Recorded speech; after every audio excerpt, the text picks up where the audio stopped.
ನಮ್ಮಲ್ಲಿರೋ ಅದೆಷ್ಟೋ ನಿರಾಭಿಮಾನಿಗಳಿಗೆ ಅವರು ಸಹ ಕನ್ನಡಿಗರೇ ಅಂತ ಅವ್ರಿಗೆ ನೆನಪಾಗೋದೆ RCB ಮ್ಯಾಚ್ ಶುರು ಆದ್ಮೇಲೆ ಅಂತ ಅನ್ಸುತ್ತೆ. ಎಲ್ರಿಗೂ ಶರಣಾರ್ಥಿ. ನಾನು ನಿಮ್ಮ ಹರೀಶ್ ಮಾತಾಡ್ತಿದ್ದೀನಿ. ಈ ವಿಡಿಯೋ ಸ್ವಾಭಿಮಾನಿ ಕನ್ನಡಿಗರಿಗೆ ಅನ್ವಯಿಸಲ್ಲ, ನಮ್ಮಲ್ಲಿರೋ ನಿರಾಭಿಮಾನಿಗಳಿಗೆ ಮಾತ್ರ ಅನ್ವಯಿಸುತ್ತೆ. ವರ್ಷ ಪೂರ್ತಿ ಅದೆಷ್ಟೋ ಕನ್ನಡ ಹೋರಾಟಗಳು ನಡೀತಿದ್ರು, ಕನ್ನಡಿಗರ ಮೇಲೆ ಪರಭಾಷಿಕರಿಂದ ಹಲ್ಲೆ ಆಗ್ತಿದ್ರು. ತಮಗೆ ಗೊತ್ತಿದ್ರು ಗೊತ್ತಿಲ್ದಿರೋ ಹಾಗೆ ಅದೆಷ್ಟೋ ನಿರಾಭಿಮಾನಿಗಳು ಸುಮ್ನಿರ್ತಾರೆ. ಅದೇ IPL ಶುರು ಆಗಿದ ತಕ್ಷಣ ಇದೇ ನಿರಾಭಿಮಾನಿಗಳು CSK ನ ಸಪೋರ್ಟ್ ಮಾಡೋರು ಅಂಕಲ್ ಮಕ್ಕಳು ಅಂತ ಬೈತಾರೆ. ಆದ್ರೆ ಇದೇ ನಿರಾಭಿಮಾನಿಗಳು ತಮಿಳ್ ಚಿತ್ರ ಬಿಡುಗಡೆ ಆದಾಗ ಫಸ್ಟ್ ಡೇ ಫಸ್ಟ್ ಶೋ ನೋಡ್ತಾರೆ.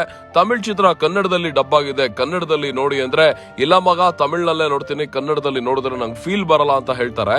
ಇಷ್ಟೆಲ್ಲ ಹೇಳೋರು IPL ಶುರು ಆಗಿದ ತಕ್ಷಣ ಇವರಲ್ಲಿ ಕನ್ನಡ ಅಭಿಮಾನ ಉಕ್ಕಿ ಹರಿಯೋದಕ್ಕೆ ಶುರು ಆಗುತ್ತೆ. ವಿಷಯ ಇಷ್ಟೇ ಕನ್ನಡಿಗರೇ, IPL ಶುರು ಆದಾಗ ನಿಮ್ಗೆ ಹೇಗೆ RCB ನಮ್ದು ಅನ್ನೋ ಹೆಮ್ಮೆ ಇರುತ್ತಲ್ಲ, ಅದೇ ರೀತಿ ನಮ್ಮ ಕನ್ನಡ ಭಾಷೆ, ಕನ್ನಡತನ, ಪ್ರಾದೇಶಿಕತೆಯ ಬಗ್ಗೆನೂ ಹೆಮ್ಮೆ ಪಡಿ. ನಮ್ಮ ಕನ್ನಡಿಗರಿಗೆ ಎಲ್ಲೇ ಅನ್ಯಾಯ ಆದ್ರೂ ನೀವು ಧ್ವನಿ ಎತ್ತಿ. ನಮ್ಮ ಕನ್ನಡತನವನ್ನ ಪರಭಾಷಿಕರ ಮುಂದೆ ಬಿಟ್ಕೊಡ್ಬೇಡಿ. ಕನ್ನಡಿಗರೇ, ಕನ್ನಡತಿಯರೇ, ಕನ್ನಡತನವನ್ನ ಉಳಿಸಿ, ನಮ್ಮ ಪ್ರಾದೇಶಿಕತೆ ಉಳಿಸಿ.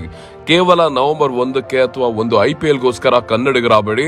ಪ್ರತಿದಿನ ಕನ್ನಡಿಗರಾಗಿ ಬದುಕಿ.